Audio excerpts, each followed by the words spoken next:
It's the Metropolitan Council, Wednesday, October 12th, 2022. Welcome and good afternoon on a weekday. We have a number of great presentations today on budget and climate and some business items. So first, are there any changes to the agenda? Any council members see anything they'd like to change? No? Okay, then we're on to approving of the minutes from September 28th. Is there a motion and a second to approve the minutes? Move approval. Is there a second? Second. Thank you. Any discussion, corrections? All right, hearing none, all in favor, say aye. Aye. Opposed? All right, the minutes are approved. And at this point, we have an opportunity for the public to address the council on matters that are not on the agenda, but we have not had anybody sign up in advance. So seeing nobody rush to the podium, I think we will move on to the consent agenda. Is there a motion and a second to approve the consent agenda? I'd make a motion to approve the consent agenda. Thank you, Councilmember. Is there a second? Second. Thank you. Any discussion? All right, hearing none. All those in favor say aye. Aye. Opposed? All right, that motion carried. We're on to the reports from standing committees. And the Community Development Committee has reports on the consent agenda. The Environment Committee has reports on the consent agenda. But on to the Management Committee, Councilmember Thompson. Thank you, Mr. Chair. This is item 2022-267. It's the same week item. The Management Committee just heard this today. It's the Memorandum of Understanding between the Metropolitan Council and the Amalgamated Transit Union ATU Local 1005. The Metropolitan Council and the Amalgamated Transit Union Local 1005 are parties to a collective bargaining agreement effective January 1, 2021 through December 31st, 2023. The union represents 1,965 employees, including bus operators, train operators, technicians, and maintenance and clerical staff. On October 1st, 2022, the parties reached a tentative agreement on a memorandum of understanding modifying compensation in the current labor agreement between the ATU 1005 and Met Council. The memorandum of understanding was ratified by membership on October 10th of 2022. Highlights of the MOU include a 5% general wage increase to all members of the bargaining unit, modification of the operator's wage progression, creating a new entry rate of $26.16 per hour, $26.16 per hour, a one-time lump sum payment to all members of the bargaining unit ranging from $500 to $2,000 per person depending on their job class, modification of contract language on train operator hiring, allowing Metro Transit to recruit train operator candidates outside of the bus operator job group, opening the job up to outside candidates as well as other employees of Metro Transit in the council, which is significant, I will add. The cost of the memorandum of understanding was reviewed by finance and was negotiated within economic parameters established by the council. Again, this was reviewed by and approved by the management committee meeting today. And with that, Mr. Chair, I would move approval to authorize the regional administrator to enter into a memorandum of understanding with the Amalgamated Transit Union ATU Local 1005. Thank you. Is there a second? Second. Thank you. Any discussion, questions? Mr. Chair, I would just like to thank Marcy and her team and all of the hard work that they put in getting to this point today. I want to thank, the management team for staying in touch and Mr. Chair along the way as well to ensure that we got to this point today. And I really do want to thank the members of the ATU for coming to the table and getting to this point. We value our ATU members here at the council, and I'm just thrilled to be able to make this motion today. Thank you, and I totally agree. This is very timely, and we so appreciate our ATU members. We also really want to welcome many new ATU members for our operations. All right, any other comments, questions? All right, all those in favor say aye. Aye. Oppose? All right, that motion carried. On to the Transportation Committee. Councilmember Barber. Thank you, Mr. Chair. Mr. Chair, council members, business item number 2022-262 is authorizing the regional administrator to apply for calendar year 2023 operating grants from the counties of Anoka, Hennepin, Dakota, and Ramsey. This proposed action will include county operating subsidy grants for the Metro Blue Line, Metro Green Line, North Star Commuter Rail, and Metro Orange Line. The 2023 operating grants for light rail are adjusted from a 10-minute frequency to a 15-minute frequency due to expense increases in excess of 3.15% inflation, operation workforce challenges, and the county's limits at 3.15% year-over-year funding growth as established in the Master Operations Funding Agreement. The 2023 operating grants for North Star Commuter Rail is at a frequency of 4 trips in the morning, 4 trips in the evening, and includes special event service. At this point, does not include weekend service. This action is the application process. Staff will come back to council at a later time for approval to enter into the 2023 operating grants with the counties. Therefore, Mr. Chair, I move that the Metropolitan Council authorize the regional administrator to apply for calendar year 2023 grants from the counties of Anoka, Hennepin, Dakota, and Ramsey in the amounts as outlined in the business item. All right, is there a second? I'll second. Thank you. Any discussion? All right, hearing none. All those in favor say aye. Aye. Opposed? All right, motion carried. Councilmember Barber. Thank you, Mr. Chair. Mr. Chair, council members, business item number 2022-69, same week, is for the 2023 Unified Planning Work Program for the Twin Cities metropolitan area. The UPWP outlines, details all of the MPO's transportation planning activities, studies, and their associated budget for the upcoming year. These activities stem from the goals and objectives of our 2040 Transportation Policy Plan, as well as the pressing issues expressed by our local planning partners. The UPWP is an application for federal funds. It must be submitted to MnDOT and the US DOT for approval after the council approves it. In 2023, we have over $2 million in budgeted costs for consultant studies. This includes both studies that began in 2022 and have carried over to 2023, and 4 new studies set to begin in 2023. The total budget is approximately $6.4 million. 80% of this comes from federal transportation planning funds. Therefore, Mr. Chair, we request that I move that the council adopt the proposed 2023 Unified Planning Work Program with a total budget of $6,386,890 and including $5,109,512 in federal funds, and authorize the regional administrator to enter into an agreement with the State of Minnesota Department of Transportation and for distribution of Federal Highway Administration and Federal Transit Administration planning funds. Great, thank you. Is there a second? Second. Any discussion?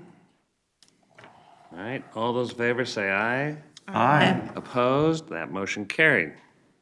Thank you. I think we're on to the information items, and we have 2, as I mentioned. First is a public comment budget update and the 2023 to 2028 capital program led by, presented by Marie Henderson, our Deputy Chief Financial Officer. Welcome, Marie.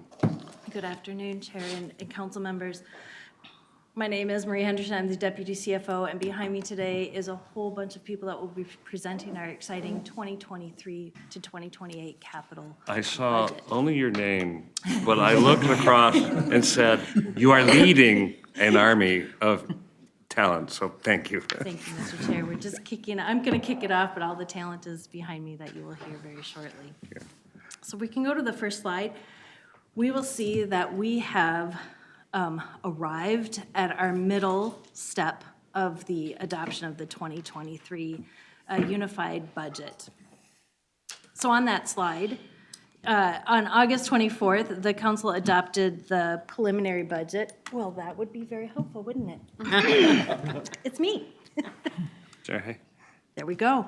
Like I said, we have arrived midway through. On August 24th, the council adopted the preliminary budget, which was most importantly setting our upper limits for our property tax on 2023. On October 26th, We will be back at the council, which is in 2 weeks, and ask for the approval of our public comment budget. This will include the operating budget that we have already presented, and that will include the 2023 to 2028 capital budget, which we will discuss here in a few minutes. As we talk about our operating budget, I want to talk a little bit about things that have changed since we have been here in August. The budgets will continue to evolve through this economy, and I just want to point out some things that have changed. The first thing is in a regional administration, we will be adding 1.2 headcount, making one person full-time, that's why the 0.2, and an additional headcount in procurement to help with principal contract administration. In community development, we have an increase of federal revenue, which is a great news because we have 41 new housing vouchers and 50 mainstream ones, along with the increasing overall housing voucher revenue based on the 2022 trends. There's also an increase in Housing and Redevelopment Authority, or HRA, for payments for newly awarded vouchers. There's expenses on that side, and adding one additional headcount for the Quality Assurance Manager. Also, the expenses increasing that growth. On the transportation side, I should also say that local housing incentive program is also increasing for the $6 million for increasing expenses for that program. Transportation will have reduced expenses for reduced service levels for the adjustment and reflecting of current ridership patterns, labor supply, and which is offset by the just adopted ATU increases along with transit police force wage increases. There's also some increases in our federal funds, which would be offset by our reduced revenue in fares. On our MTS side, fixed route increase due to increases in expenses in fuel costs and our contracts for higher wages for driver retention on MTS. Also, we have increased MTS revenues to reflect awards that we've received from MnDOT and increase from Metro Mobility and Transit Link on some software updates. We do expect changes to all of these included in our final budget that will come in December, and this will be mainly due to the MVES forecast that comes out in November. So on the capital program. This slide, we will begin talking about our proposal from 2023 to 2028 capital budget. The divisions will describe each of their exciting programs and what we have planned for our capital projects across the council. I just want to note that this capital project is a $9.8 billion capital program. It's a 9.2% increase from last year's. There's some definitions that I'd like to remind you of, that there are actually 3 categories for this capital plan. There's the ACP, which is the authorized capital program. These are projects that the funding has been secured and the council has given the final approval.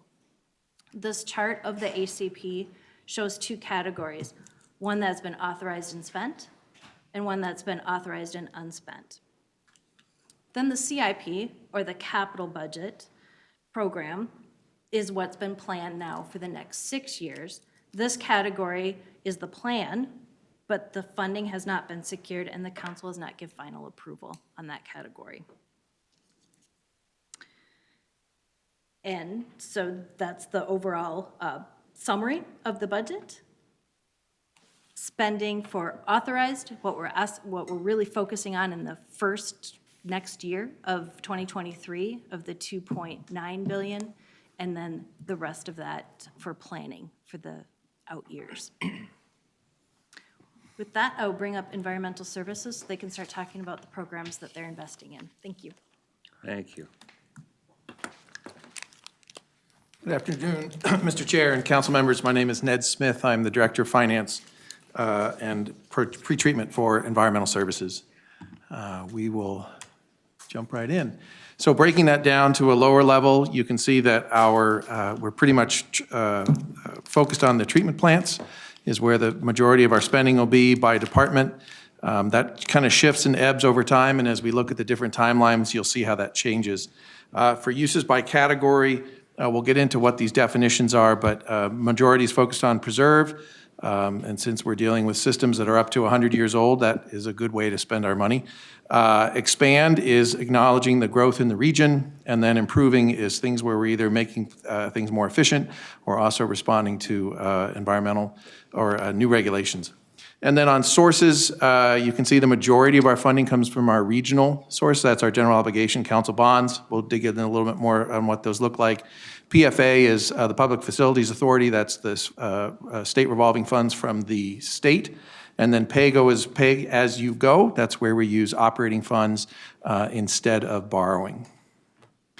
In terms of the future, so as Marie just differentiated on the authorized program, there's what's authorized and spent and authorized and unspent. So for what we're looking in the near future, treatment plants at 67%, interceptor projects at 33%. But as you look further out with our plan, you can see that it's starting to shift back to a more balanced, and we'll be seeing more in our interceptors. And I'll walk through kind of what are the key drivers for that, what's happening in our plants that is driving that shift. In terms of our ACP objectives, I talked to these briefly just a moment ago, but preserving our assets, which is rehabilitating and replacing assets to preserve the value and performance. So that's where we keep what we have moving, keep what we have running. Capacity needs, we do have growth throughout the system in addition from population, as well as bringing new communities into our system. So we need to expand our system to meet those capacity needs. Some who trend this closely might notice that actually flows are down and continue to decrease over the last 10 years, but the growth in the population still increases solids. So that still requires growth, even though there might be less water usage.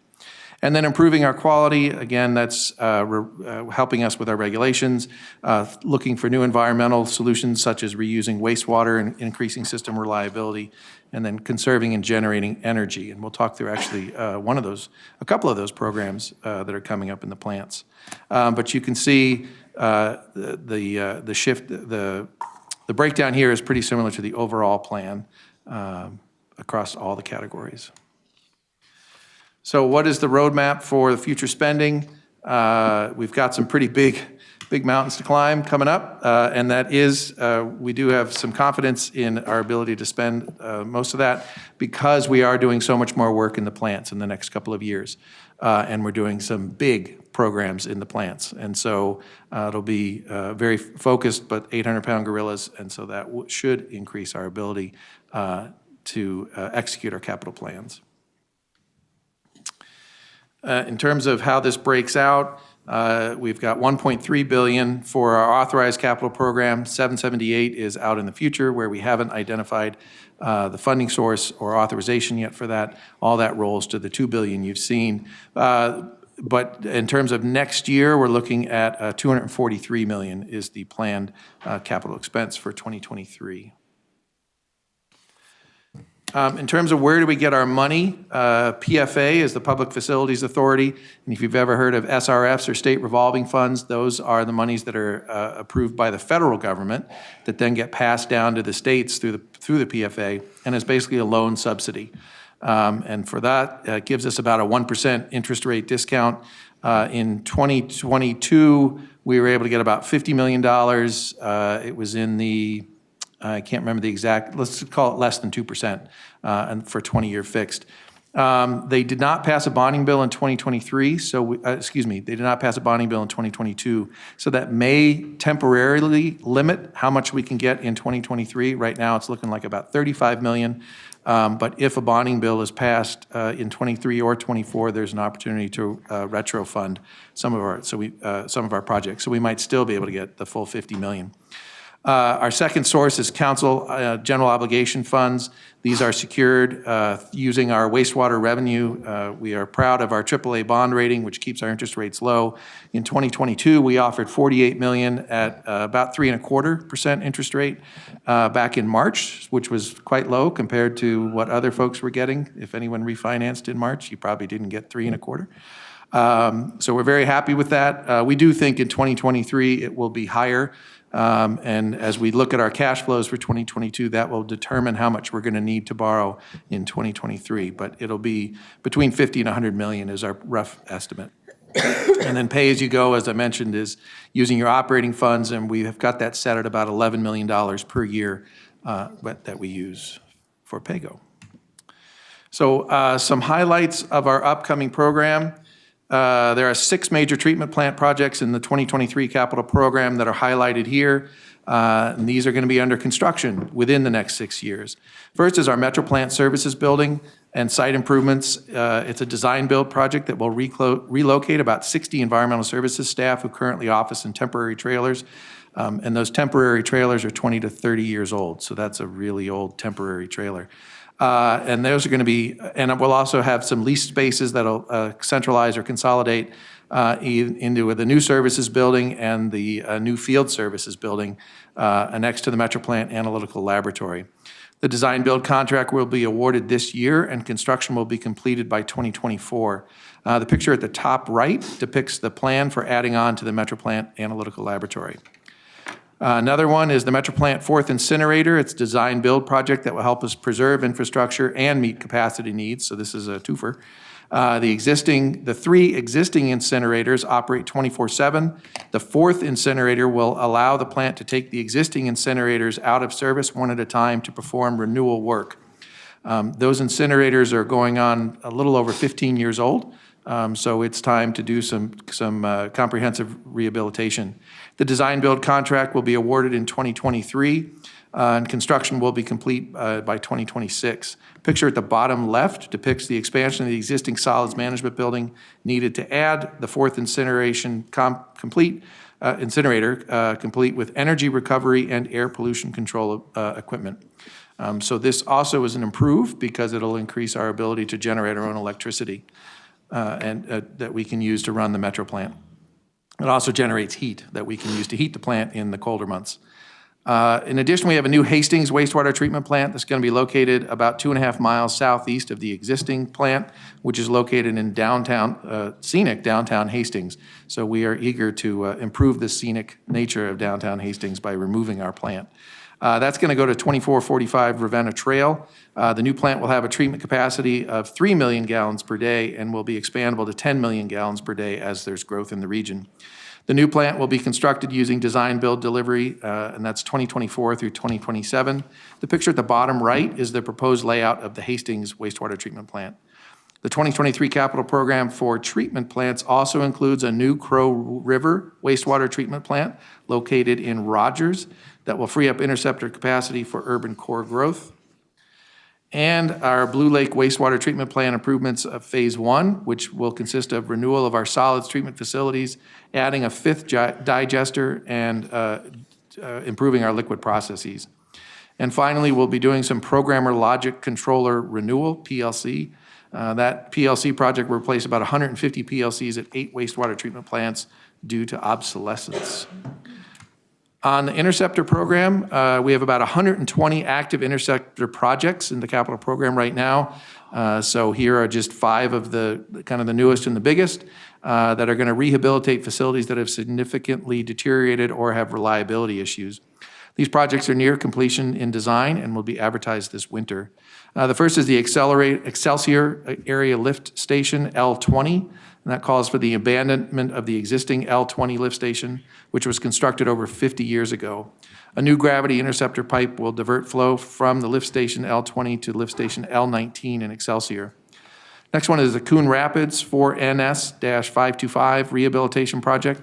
Includes the cured in place pipe, or CIPP lining, which is the lower right-hand corner there shows a liner being fed into a manhole. So that will add about 7,900 feet of 48-inch gravity interceptor sewer. It won't add it, it'll rehabilitate it, and 20 maintenance holes. The L48 rehabilitation and the 6DH-645 force main replacement project, originally constructed in 1971, included buried valves between the wet well and the pumping equipment, and one of the valves has failed, causing significant reliability issues. The ductile iron pipe, or DIP, force main is over 50 years old, and the gravity sewer outfall has several structural deficiencies. The project includes a new valve vault, force main, and a section of new gravity sewer. The L49 lift station and force main, built in the 1960s in Orono, no longer has sufficient capacity and requires significant upgrades. This project includes the replacement of L49 and capacity upgrades to L46. And finally, 1MN 310 rehabilitation between 23rd and 33rd Avenue North of downtown Minneapolis includes rehabilitation of nearly 4,900 feet of 54-inch concrete gravity sewer interceptor that was constructed in 1935 and is in poor condition, as you might imagine, and the rehabilitation of 13 brick maintenance holes. And with that, I will turn it over to Transit to walk through their capital program. Do you want to just pause and answer any questions since you're here, yes, Ned? I'd be happy Did to take- anybody have any thoughts or questions While on it's the fresh. wastewater? What's the life expectancy for a large incinerator? Because that's a major, and they're 15 years old now, but we'll rehabilitate them. And then the new one, is it like 50 years or? So I will start talking now until somebody rushes up and shuts me off. But You can make it up. No, we would Mr. Chair and members of the council, one interesting thing about these incinerators is that they are brand new. They did not exist prior to being installed in our location. It was a new technology when it was developed. I'm sure there were other slightly modified, but this was a pretty new technology when they were installed. But I'm going to turn around and see if my general manager will mouth a year to me. 30, 20? welcome, Lisa.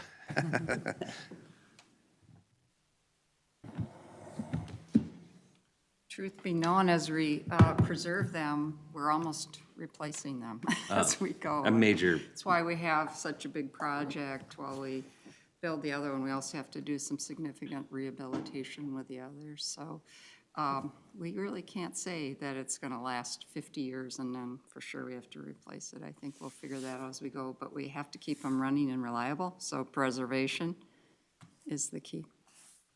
yeah, okay, great, thanks. Any other big thoughts? All right. Thanks, Thank you, Ned. Mr. Thanks, Chair. Lisa. Thank you, council members. And welcome, Met Transit.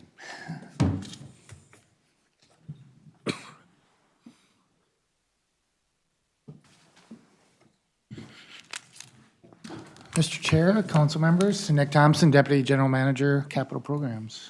Ed Petrie, Director of Finance, Metro Transit. Nick Hendrickson, Finance Manager for Metropolitan Transportation Services. Before we talk about the Metro Transit CIP tonight, just talk a little bit about what projects are underneath the big numbers that you'll see. This is our CIP as we come out of the pandemic and we're building our stronger and better transit system. So it represents projects in multiple categories. We're building the network of the future. If you think about this timeframe of this CIP through 2028, we anticipate building or starting 2 LRT lines, 2 dedicated BRT lines, Gold Line, which is under construction now. 5 arterial BRT lines will either be completed or in a phase of construction during this cycle. We are focusing investments on building a faster and more reliable system by investing in our existing system. Major transitway investments to our existing transitways. Bus and rail fleet overhaul is a big part of our investments. And then we're starting to own a lot of bridges and other structures that need maintenance. From a customer side, this CIP represents a major investment in customer facilities. We will be replacing the fare collection system with a new system in this time frame that will allow better customer experience and new technologies for payment for use of our transit system. Our existing facilities will see major improvements from the shelter to the station so that we maintain a good state of good repair and a safe condition for our customers. Lots of investment in safety and security, a focus of this council. That includes lighting, cameras, emergency call boxes, all of which are invested in all our stations on our transitways, and then in maintaining what we install in the field. We also, focus on our workforce. In this timeframe, we will open our new North Loop bus garage next year. So a major investment that just nearing completion on that. But also a lot of space to improve our workforce facilities where restrooms, break rooms, other rooms in our existing facilities. So our workforce has good space when they come to work. We have a strong focus on sustainability. You'll be hearing about sustainability later in the agenda. That last year, we introduced our zero-emission bus plan in the CIP. We continue that commitment we made last year. This represents 83 electric buses, replacement buses in this time frame, and then additional electric buses that go along with both the gold line and purple line. So we are maintaining that commitment that was in the plan that you adopted last year. This is an investment in equity too. It's throughout the system with our transit investment, from our expansion of our network to maintaining the facilities for our customers.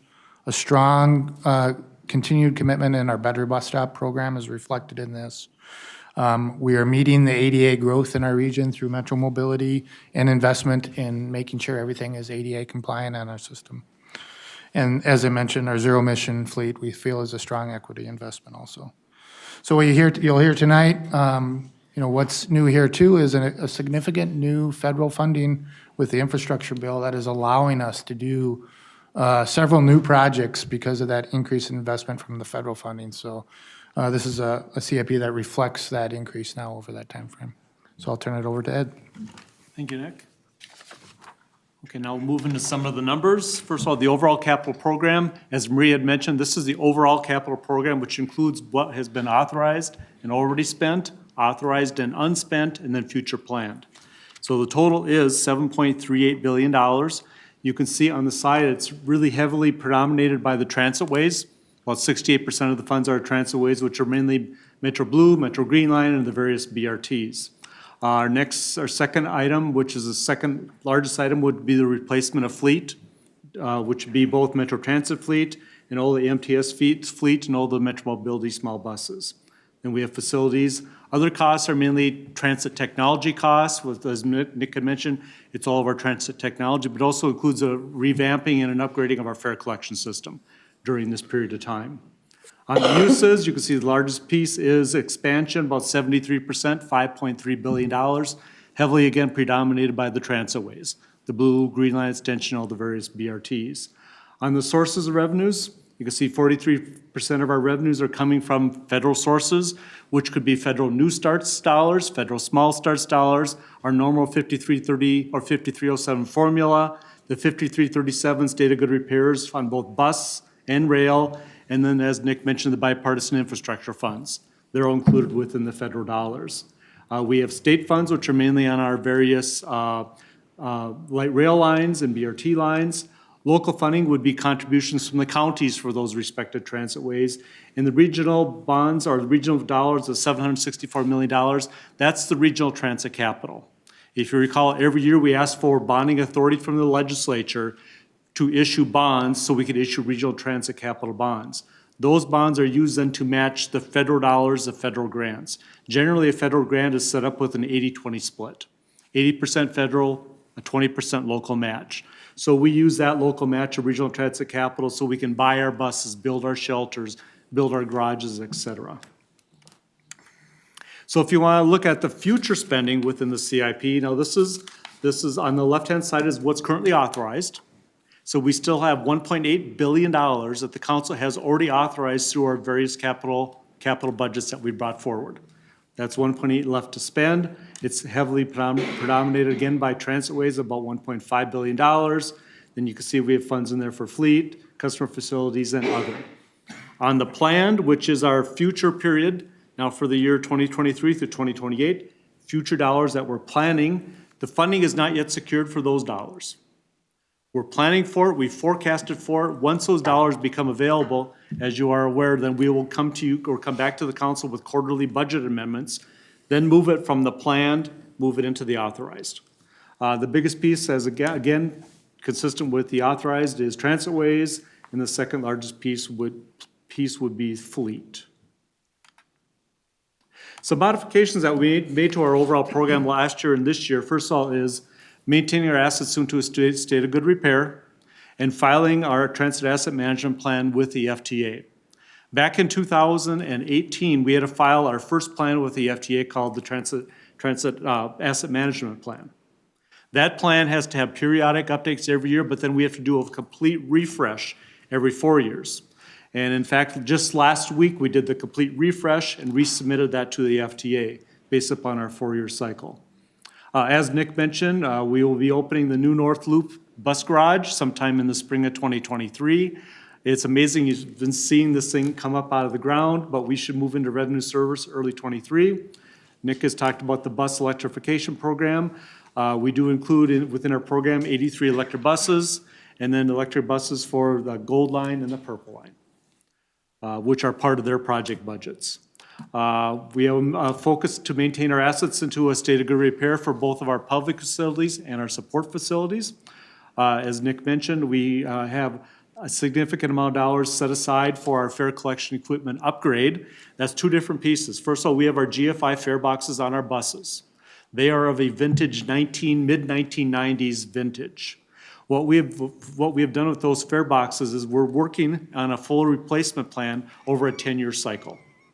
So we're basically replacing 1/10 of those fare boxes every year. When we replace buses, we do brand new fare boxes on them.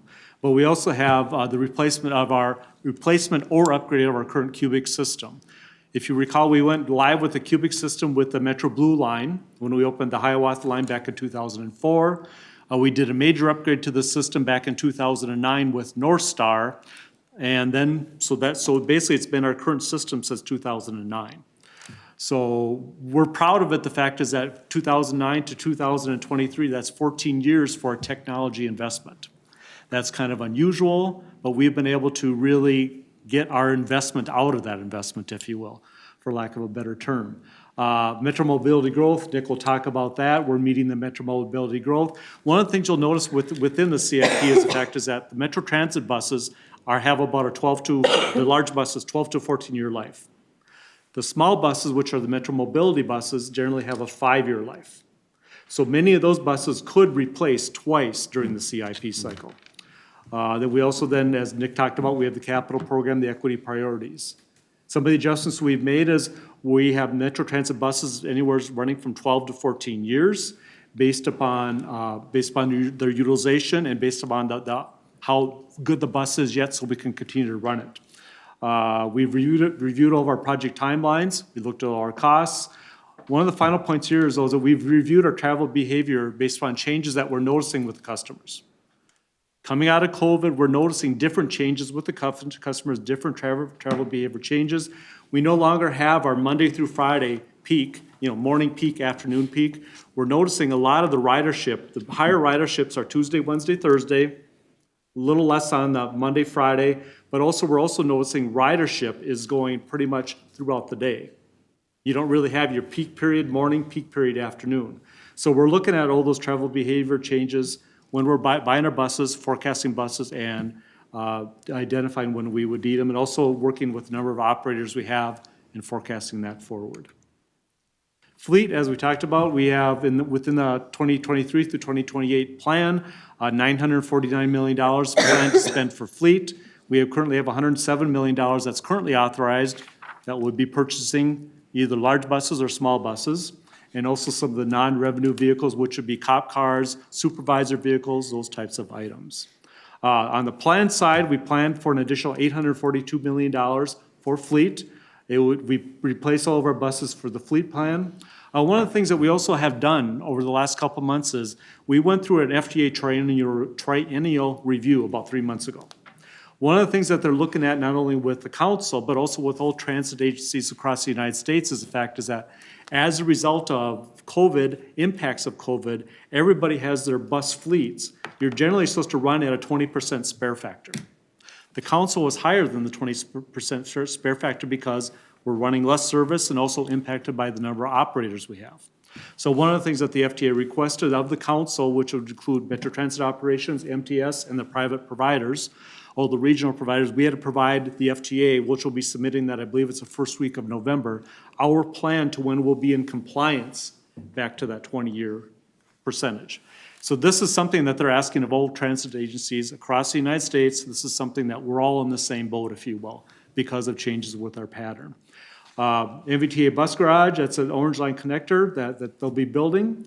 We have ABRT bus procurement with CMAQ funds for the B, D, E, I think it's F, G, and H.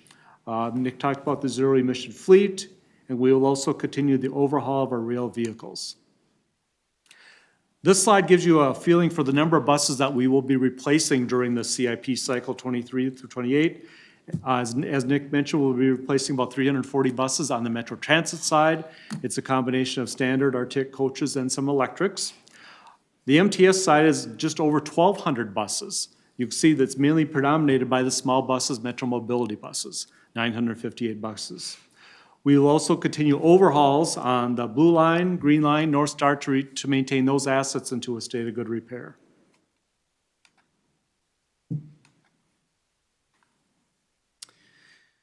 Yeah, all right. So the graphic on the right in this slide is showing the MTS fleet growth. This includes both the MTS fleet and the suburban transit providers. So as you can see, the MTS fleet, shown by the blue line, continues to grow. We were slightly under 800 buses in 2008, and by the end of the 28 CIP, we're projecting right around 1,600 buses. So this growth has a number of factors. This includes ridership demands, suburban transit provider expansion, service funded through the regional solicitation process, and Metro Mobility expansion. So the majority of this growth on this chart is from Metro Mobility. So the Metro Mobility fleet has grown to over 700 buses, and we have 280 expansion buses programmed in the 23-28 CIP. So by the end of 2028, the Metmo fleet is projected to be over 1,000 buses. As Ed has mentioned earlier, small buses have a 5-year useful life, so nearly every Metro Mobility bus is replaced during the course of our CIP, and multiple buses are going to be replaced a couple of times. So then on the left-hand side, the good news is the Metro Mobility forecasted funding starts in fiscal year 2026. State dollars will help fund the Metro Mobility program, and we will still program federal dollars. So this is going to be a change of how we program future revenue and expenses. This planning is currently underway on both the operations and capital side, and the forecasting funding will be included in developing the next year's council's 24-29 CIP. Turn that back to Ed. Okay, moving on, the next category is facilities. This would include both our support facilities and our customer-related facilities. We currently have authorized, the total portion is $355 million. We currently have authorized $141 million. And we include a number of energy enhancement projects. One of the things that we found with all of our energy enhancement projects, they generally have a 4 to 5 year return on investment. So they're very good capital investments for us. We have improvements, repairs, and refurbishments of our facilities to maintain them in a state of good repair. As Nick mentioned, we have the Haywood campus administration renovation, really a focus on our facilities for our employees. And we'll complete the new North Loop bus garage in early 2023. On the planning side, it's about $212 million. We have a bus electrification infrastructure program, which includes the buses, but also then the associated infrastructure to support those buses. We have the Burnsville bus garage modernization program, our modernization plan. This is the Burnsville garage is starting some work on it in 2022, and then they'll go into construction through 2023 through, I believe it is 2025. We are running some hoist replacements where we basically have within the CIP that we're replacing the hoists in every one of the garages, 1 garage per year, to maintain those in a state of good repair. We're also investing in our workplace, as Nick had mentioned, our support space in all of our renovations, focusing on equity, but also that we also have a number of investments in enhancing safety, security with lighting, cameras, and emergency call systems. Other costs, as we mentioned, is $261 million. Currently authorized 54, future planned at $208 million. This mainly focuses on technology. We have a number of IS capital upgrades and support equipment that have already been authorized with funding that we are moving forward on. But the planning, as I talked about, we're going to be replacing our vintage 1990s Gfi Fare Boxes.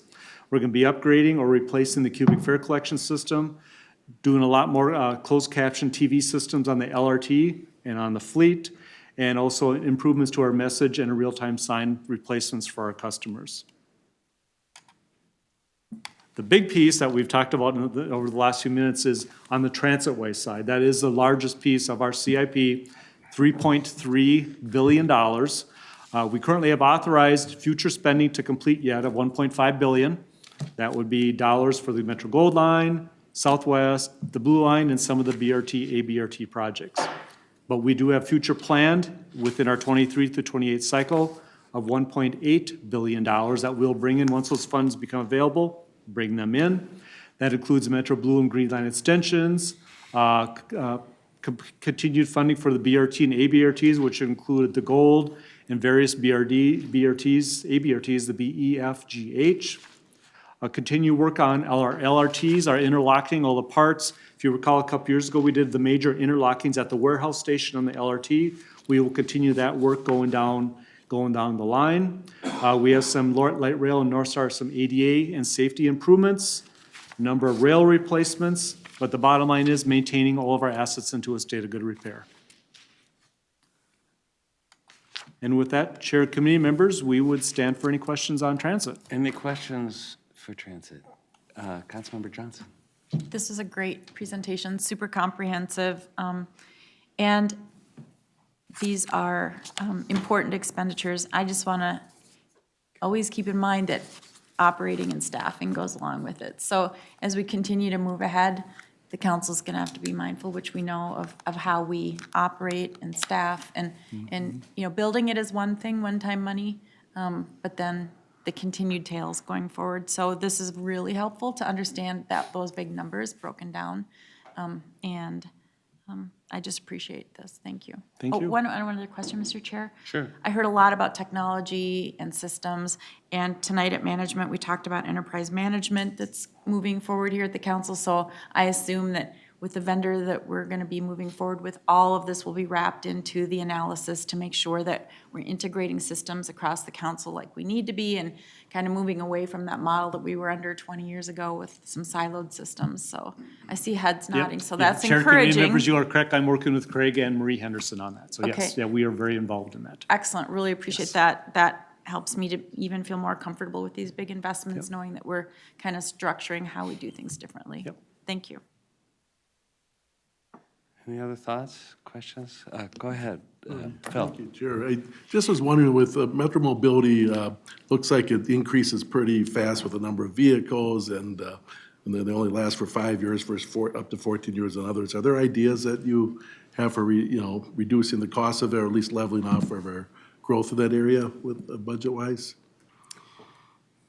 Mr. Chair, council members, I'd have to speak to our program and our fleet manager regarding that.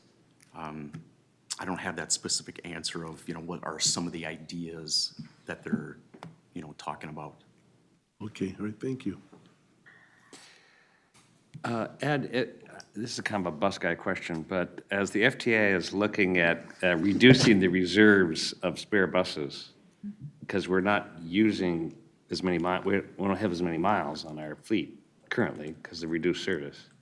As that spare factor gets reduced, does this affect our future capital purchases? You would think there would actually be less purchases because of that. Chair, very good question. Chair, committee members. Yeah, if I were to bring up last year's slide, if you looked at it, we were replacing 340 buses in our plan this year. Last year, I believe it was 465. Okay. So it's significantly down. So one of the things that we're doing, like I mentioned, is generally it's the standard within the FTA is you have to run the buses. Our agreement was with the FTA is you run the buses 12 years. Right. But one of the things that we're finding is the fact is that because of COVID, the impacts of COVID, we're not as running, and because of the lack of operators, not running the buses as much. So as a result, we're extending the buses out to 13, 14 years.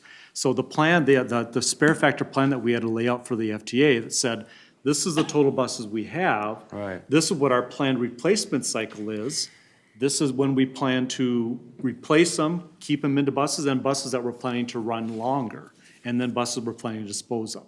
So the old lines converge and Right. come out. Right now, the line for Metro Transit, I believe it was around 2025, is when we cross that 20% threshold. Right. And this is becoming more of a practice for all FTA procurements. Chair, committee members, that is correct. And this is also a practice that's constant across the United States. Right. Because that's one of the things when the FTA was here 3 months ago, when they did the triennial review, they said these are the same questions and the same analysis they're asking from every transit agency across the United States, because they're all in the same boat, you will, that we are. Well, and I can imagine, given the supply chain and costs of parts and costs of buses, Yep. those are actually going up maybe faster than what we thought 2 years ago. Chair and committee members, that is correct. These are We used to counterbalancing. look at, apologize, Chair. We used to look at, buses, 3 to 4% inflation. That's not what we're seeing, and you're seeing 10, 12, 15% inflation on the price of buses. Significant price increases. Yeah, great. The other side of that coin, though, is it's also an opportunity within our capital program. Because we do not have to buy very many, if any, buses in the next couple of years, we still have that capital, and we're able to allocate that to kind of a backlog of other needs in customer facilities or fare box replacement, whereas bus replacement's always been our priority. Almost the side benefit of the pandemic is that we're gonna have a couple-year period where we buy very few buses, but we still have that capital that we can then allocate to these other. And capital funding is flexible for capital Yes, needs. so it's the one of the few positives out of this, but while still maintaining a good fleet for what our new system needs. So Chair and committee members, a perfect example I can give you is, for example, is with the upgrade of our cubic fare collection system. That's about a $35 to $40 million estimated cost. Last year, we had seed dollars, if you will, about $3 or $4 million above the line. We had down in Table 3A, about $30 million. We didn't know where we were going to come up with funds for that. So because of the adjustment on the buses, that gave us the opportunity, because we need to upgrade our fare collection system. That allowed us to move that project up above the line and identify funding. I think it was in year 2023, about $35 million. So Right. Good. it was a good opportunity for us and for the region. Chai? Yeah, thanks, Mr. Chair. I don't mean to make the rest of y'all feel old, but I'm probably like the youngest member up here, and I was born in '87. And to hear Ed Petrie call the fare boxes from 1990s vintage humbles me a little bit, but I look forward to the new fare box collection system. Chair committee members, my point is that that's technology. That's vintage. We're all here. Exactly. Great. Any other thoughts, questions? Well, thanks, folks. That was really great presentation. Well, yeah, I can remain seated as we move into community development. Right. All right. So the community development capital program is $407 million. In this capital program, we have the regional parks capital program and also the capital program for the 153 properties owned by the Met Council. So about 99% of the capital program supports the regional parks and open space program, and the remaining funding supports the council-owned housing. So for the sources of funding, the program is funded primarily by the state, about 85%, with the region funding about 15% of the program. And we also have a small amount of rental income that supports the housing. The uses by department represents where the funding will go, so we know that 100% of funding in the Parks Capital Program will be passed through to the implementing agencies, and you can see that over $300 million will go to the implementing agencies based on formula funding, and that represents legacy dollars and bond dollars along with our council local match. Another $46 million will go to the implementing agencies through the land acquisition program on a first-come, first-served basis. And for the remaining funds, $5 million represents the equity grant program, $52 million for legislative earmarks, and $2 million to support the council-owned housing in Metro HRA. So based on history, we anticipate that 23% of these funds will be used to improve the existing parks and trails, 36% will go to expand the system, and 41% will be used to preserve the park system along with preserving the council-owned housing. So for future spending, we have $330 million. We currently have $91 million remaining to spend in our current authorized capital program, and we have $239 million planned in the 23-28 CIP. 203 million in planned funding will be passed through to the implementing agencies by formula. 31 million is planned for land acquisition, and the remaining 5 million is for the equity grant program and capital improvements to Metro HRA.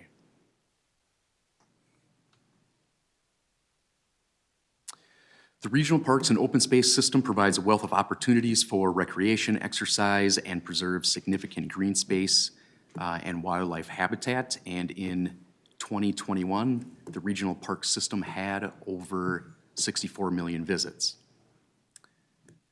The council, in partnership with the regional parks implementing agencies, work together to advance equitable use of the regional park system. And this impact on equity happens early in our planning process by setting policy standards in Thrive MSP 2040, the Regional Parks Policy Plan, and the Master Planning Approval Process. And we also are able to set specific scoring criteria and equity analysis to award specific projects through the Equity Grant Program.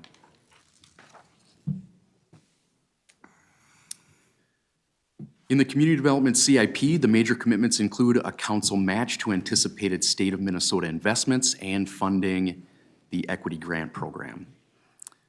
And for the adjustments that were made, we're really primarily removing 22 from our CIP and then adding that extra year of 2028 into the CIP. So, what this means is that we started with our base of our approved CIP from this year and then programmed that extra year of funding to the CIP based on anticipated funding cycles. So for 2028, we have programmed the anticipated legacy, state bonding, ENRTF, along with the council match, and then added that extra year of funding to the council-owned housing and the equity grant program.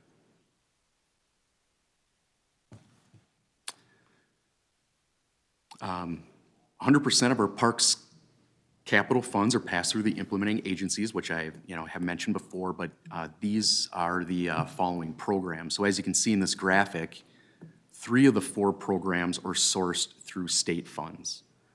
And you can also see that the council provides a match to state bonding and the land acquisition programs and fully funds the equity grant program. So these funds are either passed through by a formula, first come, first serve, or a competitive process. And right now, our current portfolio is over 190 active grants, valued at 133 million, and we anticipate passing through 237 million in new grant funds between 23 to 28 in the Parks Capital Program.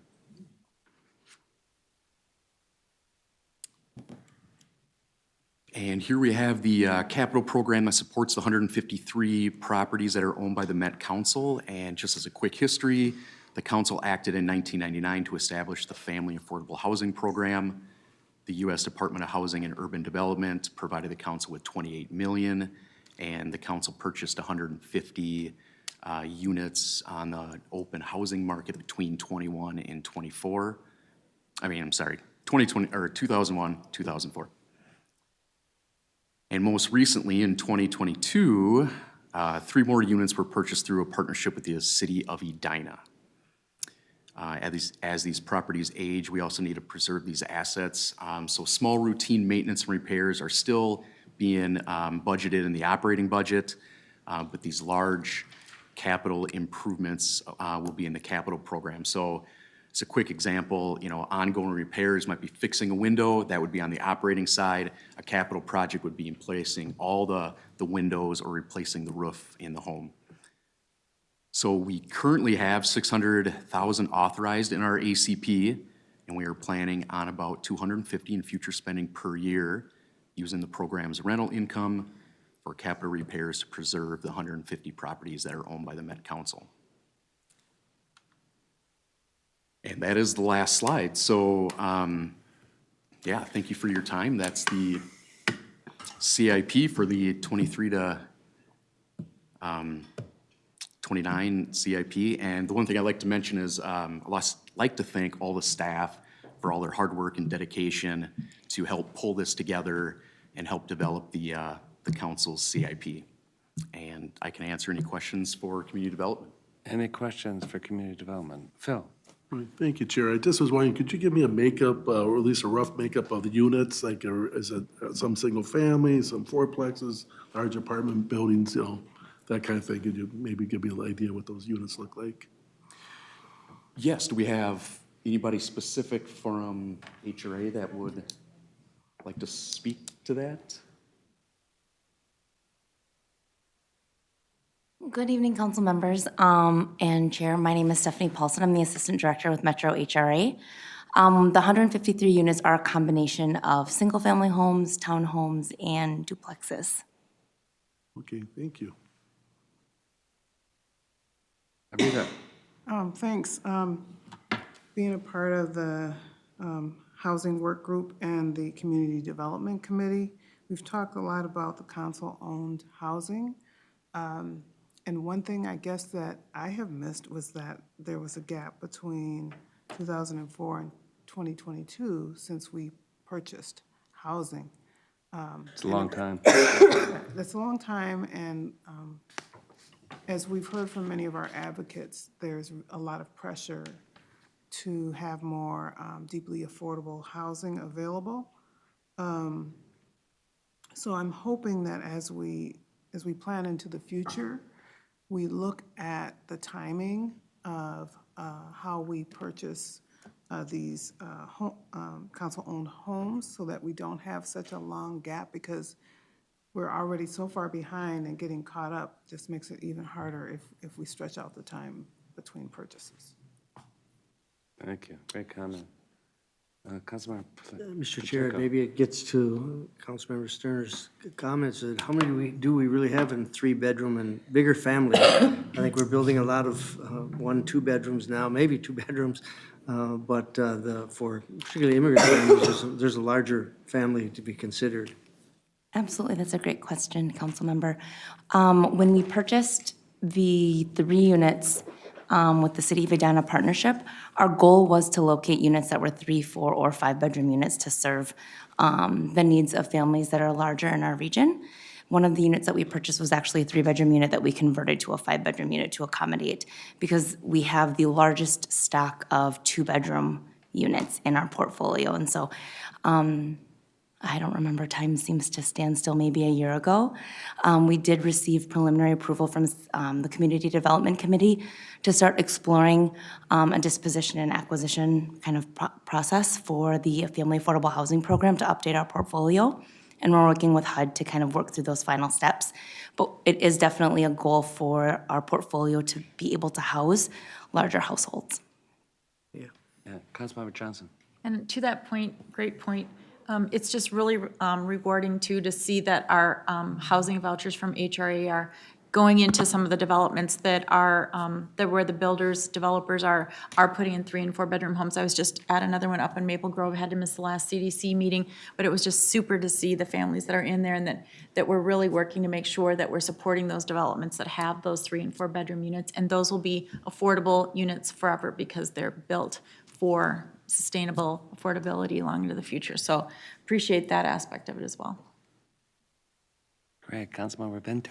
Thank you, Mr. Chair. MICA is hosting their regional bus tours regarding housing here in the metro area, and I participated this morning in the Northeast Ramsey County Metro virtual meeting. They're doing another one tomorrow in Anoka County, and they're all virtual, so if you're interested in participating, I'd encourage you to do so. I'm not sure exactly of what the schedule is. I think some of them may have already occurred, but I know there are others on the agenda, and I found it really reassuring because, like many, I sit through meetings like this or the CDC meeting, and especially at this time of year, and I wonder what's going to happen come 20 and 30 below zero. You know, it's pretty scary to think about what a lot of our families and individuals are facing as it relates to affordable and safe and good housing. But the presentation this morning was excellent, and what I really appreciated about it was that it gave snapshots of what the work that a number of organizations like Beacon, Settled, I'm not going to cover them all, so I apologize to anybody who's listening and I miss, but Habitat for Humanity, what they're all doing to deal with the housing issue, and it's really impressive, and it's good to know that there's that kind of a partnership out there. I raised at a recent CDC meeting my concern that we don't have enough tools in our toolbox to fix this, and that we need to go to state and federal policymakers and try and get them, particularly at HUD, to think outside the box when it comes to funding possibilities. I don't think we've really looked at this in a broad sort of way, and I feel like we're trying to put, and I use this all the time, and I probably shouldn't, but during COVID, I got hooked on jigsaw puzzles. So I feel like we're trying to put together a jigsaw puzzle, but we don't know what the picture is, and we know we don't have all the pieces. So we're struggling to put that puzzle together, not knowing what it is it's going to look like when we get done, if we ever get done. And I know that back in the 80s, when the first federal legislation was passed, the hope was that was going to be probably not enough, but a good start. And it was a good start, but clearly it wasn't enough. So whatever we can do as a council to push our state and federal policymakers to really do something meaningful, I think it's really important. And I apologize for chewing up your time on that little litany, so now I'll shut up. No, Thank you. thank you. The gulf is getting wider, not narrower. Right. Any other thoughts? Oh, sorry. Councilmember Wolf, you're so far away. Thank you, Mr. Chair. Lisa Barajas was getting up to explain why we have not bought housing in the meantime. That first batch was part of the Holman decree when they tore down the concentration of subsidized housing in North Minneapolis. Right. That's how we got the money to buy the first batch of houses, and it's only because Edina came up with their own money to buy the second batch of houses. We don't normally have money that we can use for that. Our revenues are very strictly allotted to different things depending on where they came from, and with a very small general fund, we don't have the kind of money where we can just go buy houses. The Holman decree, right, that's right, Tanya. Councilmember Chambliss and Johnson. Yeah, thank you for that explanation, and also for your point, Susan, where we discussed that in depth at our Community Development Committee in terms of having more partnership to help resolve the housing problem, and getting more revenues is important, and to ensure that our legislators understand that we are here and willing to help with the planning and development and the distribution of funds if we can get that revenue source. So I'm glad we're having those discussions. You know, talking about budgets can be a little dry, but you know, we're dealing with services on behalf of people. So that's what I wanted to say about There's that. a legislative session coming up, and I hear there's a surplus, so, you know. Yeah. Councilmember Johnson. Yeah, just briefly, thank you for those comments, Councilmember Chambliss. And I think I'd like to say two things. Thanks for bringing up the Holman decree, because that was what was going through my mind, because Plymouth had its own HRA, and we moved forward and we had some units. And recently, we were able to get some veterans vouchers, and our HRA in Plymouth was able to build 2 units. But it's very difficult because, you know, unless there's a big bunch of money to do it, it's difficult. So that's the history. And the only other thing I'd like to say, which is outside of our budget discussion, is the economy has to work for everybody. When we are looking at these wonderful new communities that are built, or people that are bringing them into some of the fair market with affordability built in, people are working. These are working people and working families. When I was up in Maple Grove, it was the Duffy developer that was in that area up in kind of the downtown Maple Grove area, and I think this was their 3rd phase of a development. They actually have a unit that's been available since August. They're going through coordinated entry. It's for a homeless family, and because of all the bureaucracy, they can't get the unit full. And that breaks everybody's heart. So I don't know, you know, there are all kinds of rules and requirements, and yet winter's coming, and there's a beautiful unit that I got to tour that's empty. That bothers me. So going back to systems and how do we think differently is really important. And again, just making sure that the economy can work for everybody. These are people that serve our communities every day, teach our kids, protect us, make sure that we get the food that we want on a daily basis, and all of it, and they shouldn't be falling through the cracks. So I just want to make that point. It's a multifaceted opportunity / challenge to figure out and build. I don't know if we can build our way out of it because we're losing ground so much, and especially for people of color. Okay, so thank you so much for that presentation, and that was every section very informative. We're on to our information item, Climate Action Work Plan Update, and presented by Alicia Barjas, who's been holding back on all those budget information, which you know a lot about. But welcome here to talk about the Climate Action Work Plan. And I would actually first turn to Peter Lindstrom. You've been chairing this little climate study group. Indeed, and maybe you can give a perspective. Yeah, just 1 minute or so introductory comments here, and just start off by saying I'll take the council down a trip down memory lane a little bit. But this is our 2020-22 strategic plan, where, if you recall, many of us, most of us, gathered across the street and said what we want to do, what we want to accomplish in the next few years, including the creation of an agency-wide sustainability plan in here, and here it is, the draft plan. It's taken a few years, but that is only because of the immense amount of involvement from employees, from outside stakeholders that went into putting together a really rock-solid climate action plan. I did have the honor of chairing the climate work group, and we had Councilmember Lee and Vento and Ziernan and Barber were very active participants in that work group. We met 10 times over the last year or so and acted as a sounding board for staff on these various action items to identify our own barriers, opportunities for the council. In the years ahead, I was going to give a top 3 reasons of why I'm excited about this plan, but the more I thought about it, I had to expand it to a top 7 reasons why I'm excited. And one is because over my time on this council, this is by far the deepest and broadest and division-wide plan that I have seen.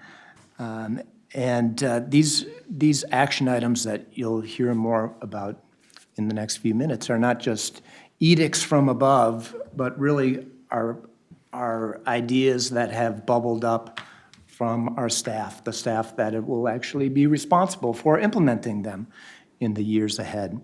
I'm excited because these are ambitious but doable action items.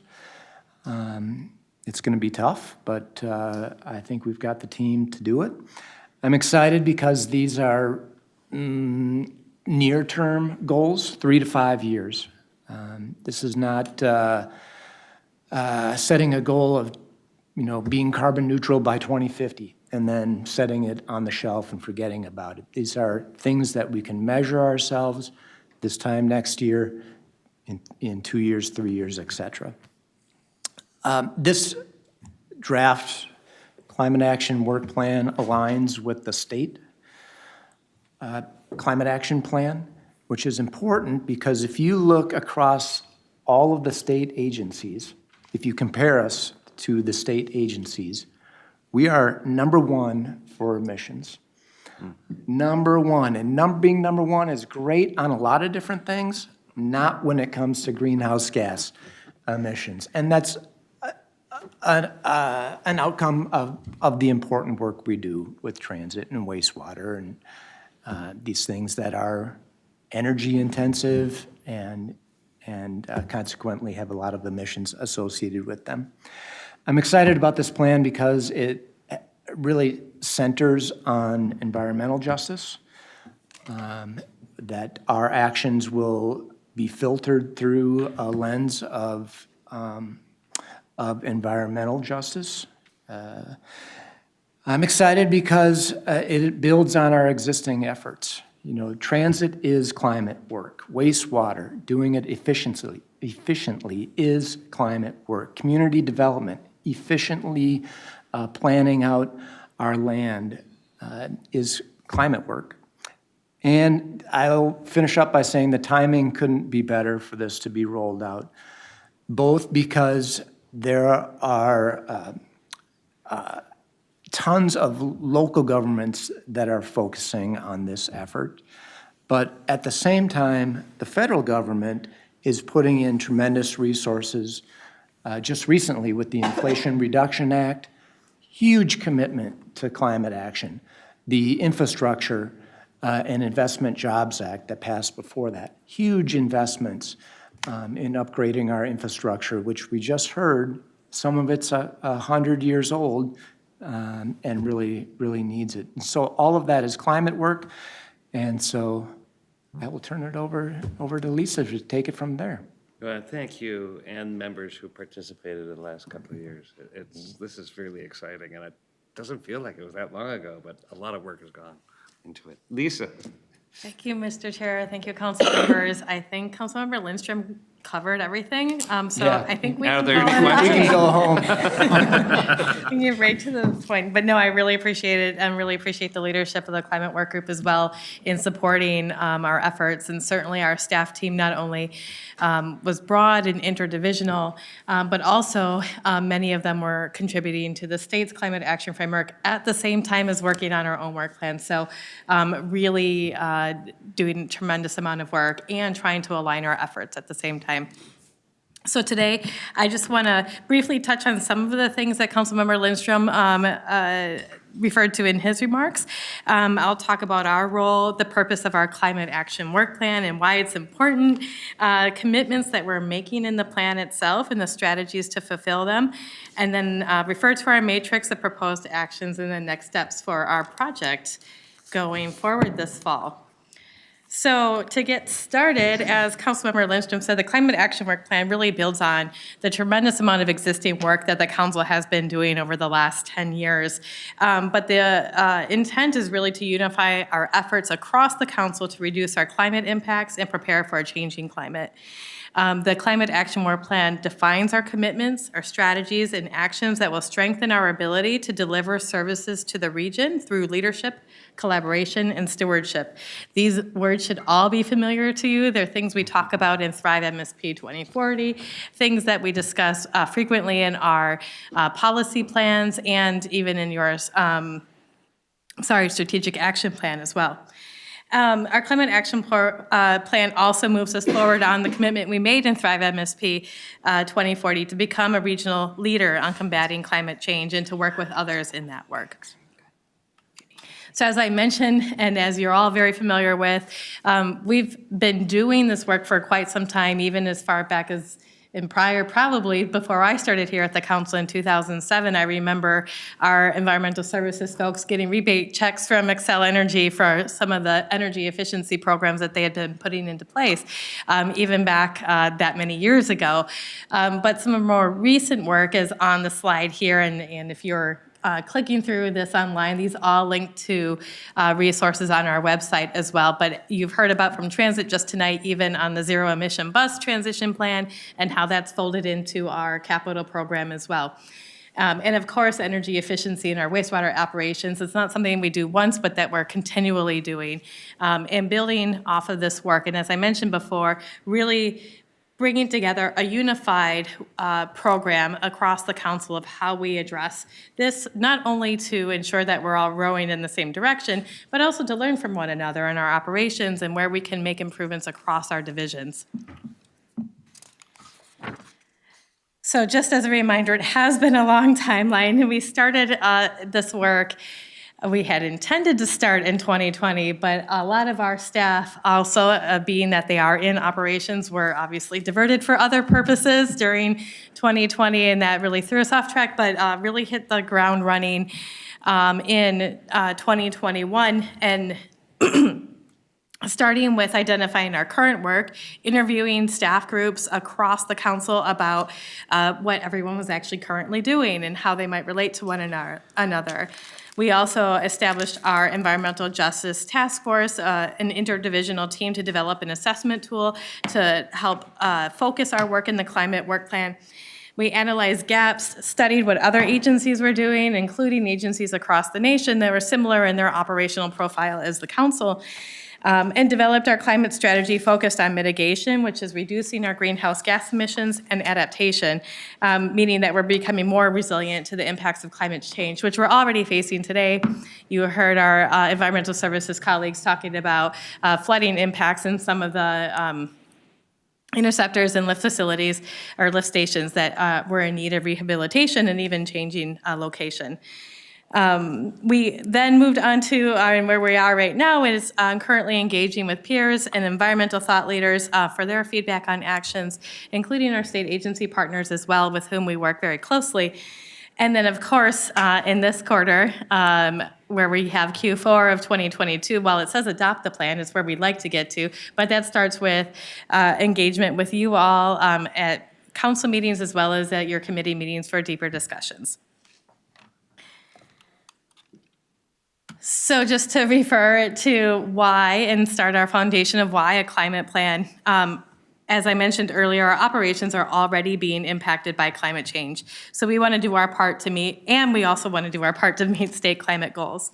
Our streets heave and buckle in extreme heat or during freeze-thaw cycles, which impacts our bus routes and delivery of service. We're already, as I mentioned, experiencing flooding that impacts our regional wastewater pipes, and they can't always be maintained due to increasing flood conditions. It also impacts our ability to reach the locations to actually perform the work. Some of the roads on our way to our wastewater facilities are flooded, not this year because it's been dry, but in most years in our regular conditions. Our regional parks agencies are also experiencing those impacts, and a large part of community development's capital improvement program is actually supporting regional parks, implementing agencies in their capital investments and ensuring that they're also not continually flooded. But it is something that we see in a lot of rehabilitation and even changing of roads and trail locations in order to ensure that facilities are accessible and available for recreational opportunity. Our transit vehicles and systems also lose operational reliability in extreme heat. Prolonged heat in this last summer is a great example of that. And in addition, reducing emissions from our operations and assisting local governments to reduce theirs will help us meet the state vision for carbon neutrality, which is set at that 2050. We see that as a vision, and what we have in our plan is commitments to start moving us in that direction. As we mentioned earlier, our largest source of emissions are what we are because of our operations. Our state agency partners don't necessarily have the same sort of operational responsibilities that the council has, which is why we are the largest source of emissions compared to our agency partners. But we have two main sources, and the first is electricity. Most of our emissions result from our wastewater treatment plant operations in that regard, where energy efficiency not only is important for saving dollars, it's also important for reducing those emissions. And then in our mobile combustion, while fossil fuels power our vehicle fleets with Metro Transit and Metro Mobility, I think I'm missing a page in here. There it is, sorry about that. It's important that, as you all know, that we continue to explore opportunities to electrify our fleet where it is, where it makes sense, and where we can also ensure reliability of service. So what you will see posted on the website is a draft of our climate action plan. It's a brief document we hope you will be able to read through quickly. It's about 30 pages or so. And it's structured in such a way that it starts with that vision and then has commitments, strategies, and actions. And it's really meant to dovetail with the state's climate action framework, which is a higher level set of priorities, including a vision, but priorities around how we will all get there together. The council's climate action work plan is really internal to our own planning and operations. It's not a plan for the region of what the region should do or what other local governments should do, but we certainly recognize the importance of partnership, not just in our operations, but across across a variety of opportunities that we have in front of us to both mitigate the impacts to climate change and become more resilient to them.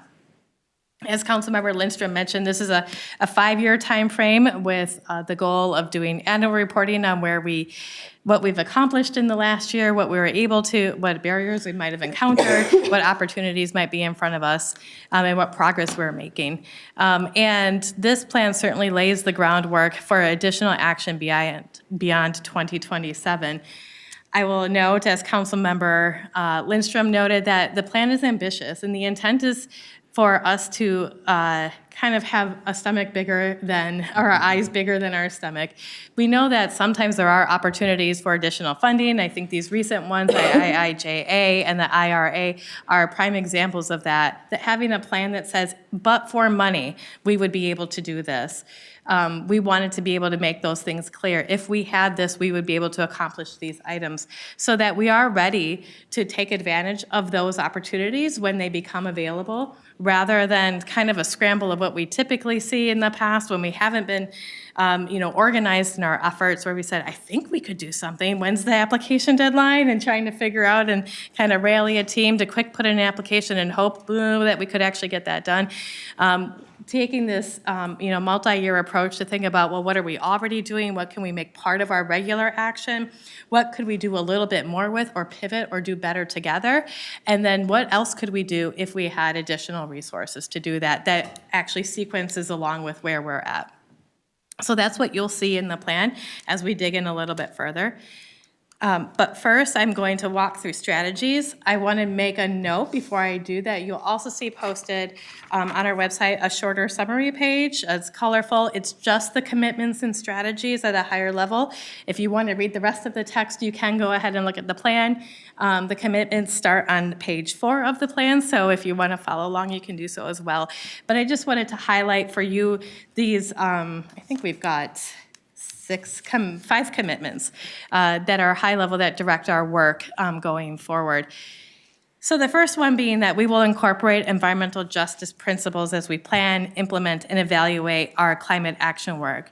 Totally recognizing that in this effort that we can't just say we did environmental justice as part of the plan work, that it also needs to apply to our implementation of the projects and strategies and actions that we put into place going forward. So as mentioned before, in parallel to developing this plan, our staff environmental justice task force created an environmental justice framework consisting of qualitative and quantitative assessments tools with which to evaluate the draft plan.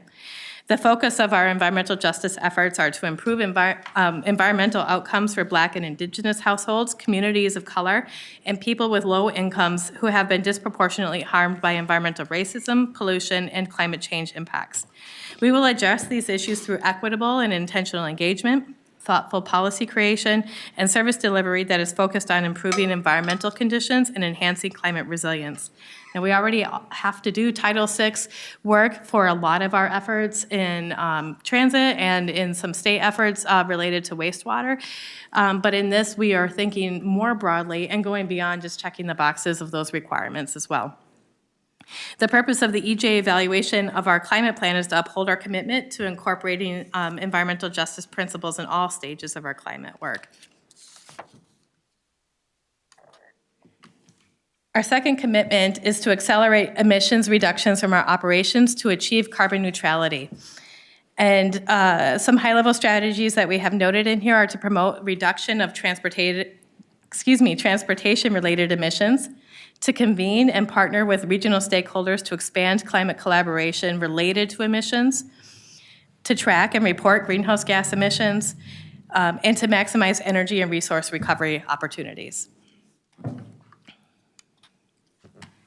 Our third commitment is to accelerate regional emissions reductions through existing and new partnerships. And strategies include promoting the reduction of transportation-related emissions, and I'm sorry, I need to look at a different one. I gave you the wrong strategies for the second commitment, but the second commitment is to maximize energy and resource recovery opportunities and to investigate opportunities to mitigate greenhouse gas emissions with the highest global warming potential. On our fourth commitment, We will reduce risks and impacts of climate change hazards to our facilities and our services. We've started some of this work through our climate vulnerability assessment that you may be familiar with, that we published early in your administration.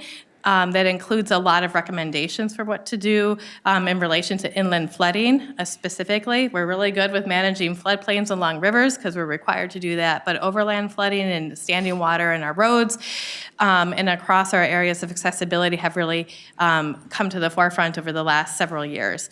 But specifically, having this commitment allows us to put that implementation into action with strategies such as incorporating adaptation measures into facility and services planning, design, construction, operations, and maintenance, identifying opportunities to install and maintain sustainable landscapes on our properties, and expanding staffing and training related to climate work to carry out this work.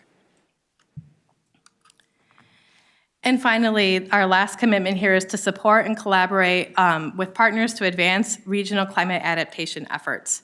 Some of the strategies included here, including that convening and partnering with regional stakeholders. We've heard that frequently across our engagement, not just as part of this climate action plan, but as part of our engagement around the variety of tools that we've provided over the last many years. And then further, building off of that, to continue to provide and expand our technical assistance, tools, and data for regional and council-specific decision-making. So before I move on to the remainder of this presentation, I wanted to pause here and just check in on whether you all had thoughts or questions around the commitments and the strategies before I move on. Anyone? You got it. All right, thank you. So the other item that you'll see posted today and part of the climate action plan is a very large and small font matrix of actions. Because there's a lot. I think we have the 60+ actions associated here. And like I had mentioned before, there are both things that we are already doing. Those are listed as ongoing. There are things that we could enhance or do better together. And then, of course, there are things that, but for additional resources, we could do those as well. You'll see in that strategy matrix a connection on the left-hand side of the matrix to the starting with the council commitments and then the strategy and the action associated with that.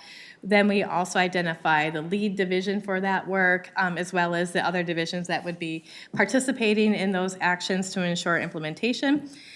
We also identify the council's role. In some cases, we are the implementer. In other cases, we're the convener. And so we are looking at that, not just of the things that we will do in-house, but how we partner with others to do that. And then we also identify the type of work that it is, if it's new work, if it's enhancement, what the timeline for the work is, and then as part of that prioritization, whether staffing is available or funding is available, and we've assigned a priority number with that. The climate action plan text itself describes what each of those columns means, sort of a key, if you will, as you get to near the end of the plan.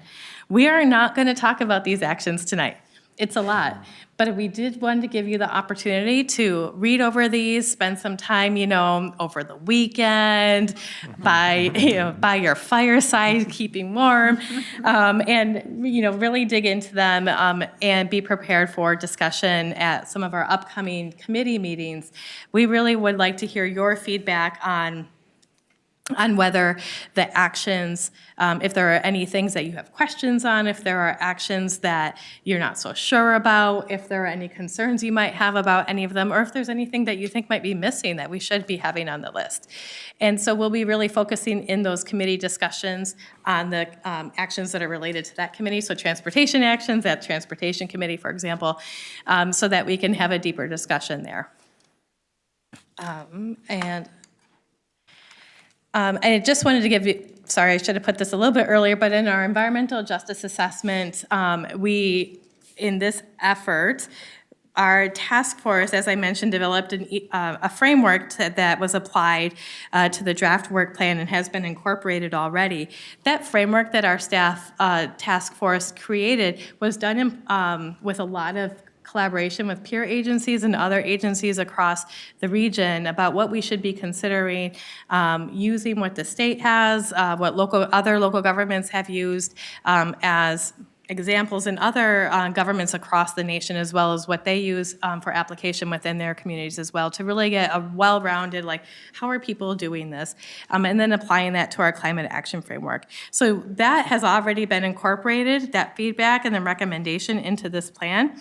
And one of the key recommendations from our task force was to more fully develop the environmental justice framework to help transition into our implementation of this work and thinking about it more broadly across the council's work as well. So as part of that, we will engage impacted communities to develop that framework, and we'll include environmental justice guidelines for implementation of not just the climate action work, but also consideration in our long-range planning efforts and other work that the council is responsible for. As part of this development and work that we're doing right now, we have been conducting external engagement, as I mentioned previously, with state agency partners and environmental thought leaders. And we have met with 2 groups of those peer agencies, had a fair amount of turnout as well, and a lot of folks who are really interested in the work that the council is doing. Our partners, as I mentioned earlier, are really eager for collaboration, are really looking forward to working together to advance our shared climate goals.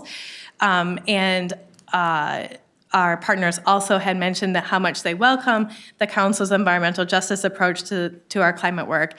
Just generally a whole lot of shared enthusiasm for this work, and really lots of folks ready to roll up their sleeves and say, okay, so how can we do this? What's next? And ready to go. So we're really excited for that as part of our climate action plan, but something, as you will know, in our matrix, there's a lot of convening in there because our partners are asking, let's get together and do this together.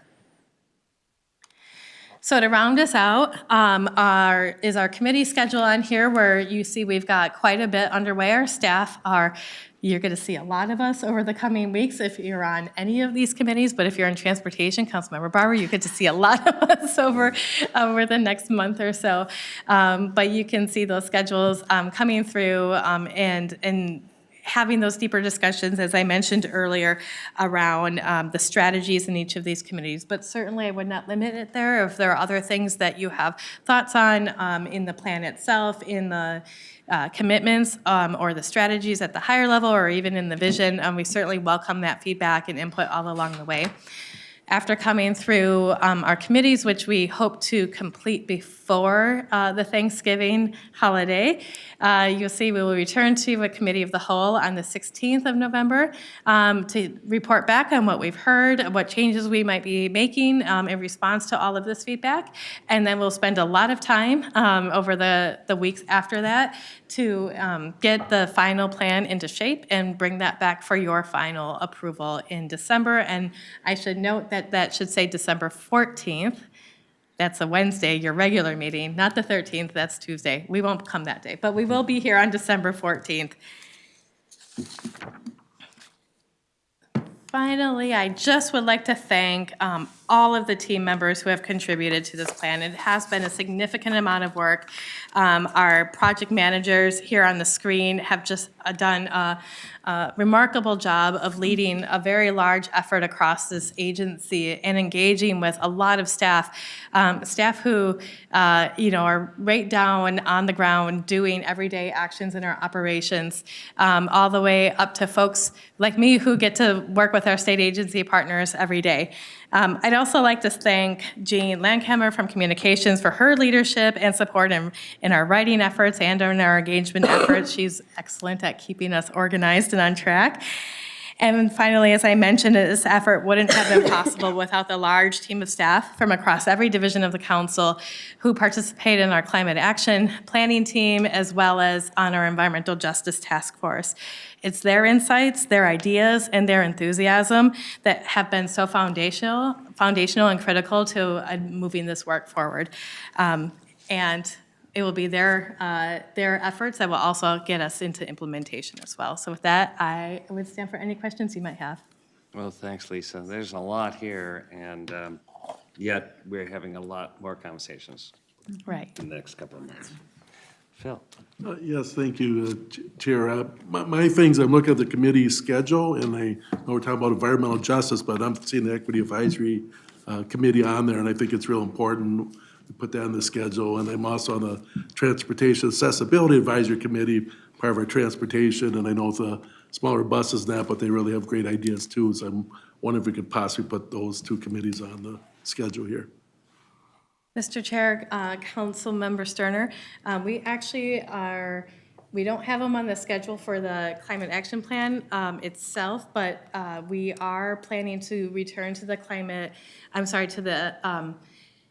Equity Advisory Committee to discuss an ongoing environmental justice work, which the staff had indicated would be a really great role for EAC to help us continue that effort here. But thank you for your recommendation on the Transportation Accessibility Advisory Committee. I will be sure we engage with them as well. Great. Great. Just maybe a follow-up. I know like sometimes there's some of my committee members are, feeling like they get it after the fact and they feel like they want to participate more in it within the Equity Advisory Committee. So if there was a way to even bring it up ahead of time, I usually get approached on environmental justice almost every time I'm there at a meeting in that then. So I think it would be helpful if there was a way to put them in at a time too. And I'm sorry, I was remiss, Mr. Chair and Councilmember Sterner. We did also send an invitation to all of our advisory committee members to participate in some of our engagement efforts or to meet with us one-on-one because we knew we were just going to be squeezed for going to every single committee, but also for agenda time for a lot of our other committees as well. So there was another opportunity for engagement there, and I can certainly check to see if anyone had engaged. Perfect. All right. Thank you. Right. Councilmember Barber. Thank you, Mr. Chair. It's been a great being part of this work group. It's been very interesting, I think, and it's been a great example of all the cross-divisional work. Then I see a couple of you out there. It's been very, very impressive. I would really encourage all of you to actually read the plan, but also look at the matrix. And being the project manager that I am, the cool, fun stuff's the council commitment, strategy, and actions on the left side. But I would definitely take the time to kind of scroll all the way over where you're talking about, you get to see some of the things we're already doing, some of the things we can improve on, some of the things that would be new work, some of the things that would require new staff, that would require new investment. And it gives you a good overview of where, if we want to make some impacts, where should we direct people and investment versus also, and I guess not versus, but also taking credit and looking at some of the things we've really been doing well so far. So I just take some time and look at it. It's actually pretty comprehensive, but gives you a good idea of where we're headed with some things. Will do. If I could just jump into the weeds a little bit, following up on what Deb Barber just said, looking at that grid, one of the actions would be working with MPCA, MnDOT on a regional transportation climate plan. Is that coordinated with the sub-cabinet's climate action plan, and would it be a subset or its own thing? Mr. Chair, that's a great question. That did come up frequently, not just in our engagement efforts, but also amongst our staff. Like, well, we're just getting started on the regional plan. How do we do this? Who should be involved? So certainly that is something that's referenced in one of the strategies somewhere, or maybe multiple strategies on how we need to incorporate that into our regional planning efforts, certainly on transportation. There are already some efforts underway, as you might be aware. I think Councilmember Barber is on, for example, VMT reduction goals. That is a coordination with MnDOT and transportation staff, for example. But Mr. Chair, and we also have have just kicked off the work on the Transportation Investment Equity Group. Right. And there's an element of environmental justice that gets factored into that. So as we start digging into these issues, they become very intertwined. So I think, Right. at a minimum, we need to be talking amongst each other a lot so that we're not duplicating work, but, kind of getting the right kind of opinions together for the entire region, so. Great. That gives me confidence that we're thinking that through. Councilmember Wolf, I see you. Mr. Chair, I did take a look at the matrix thing. It makes you go a little cross-eyed, so I couldn't get into it really deep. But looking at the priorities, you had a whole bunch of ones, a whole bunch of twos, and 3 threes. When everything is special, nothing is special. Doesn't it say that in that one cartoon movie? Why is it only 1, 2, and 3, and why are there so few 3s? Mr. Chair, Councilmember Wolf, that is an excellent question, and it is a reflection of, if you look on page 19 of our draft, at the bottom of that page, it says what the prioritization means, that 1 is essentially high impact, low difficulty, so that these are actions that are easier to accomplish and are of high impact, and they should be a higher priority for implementation.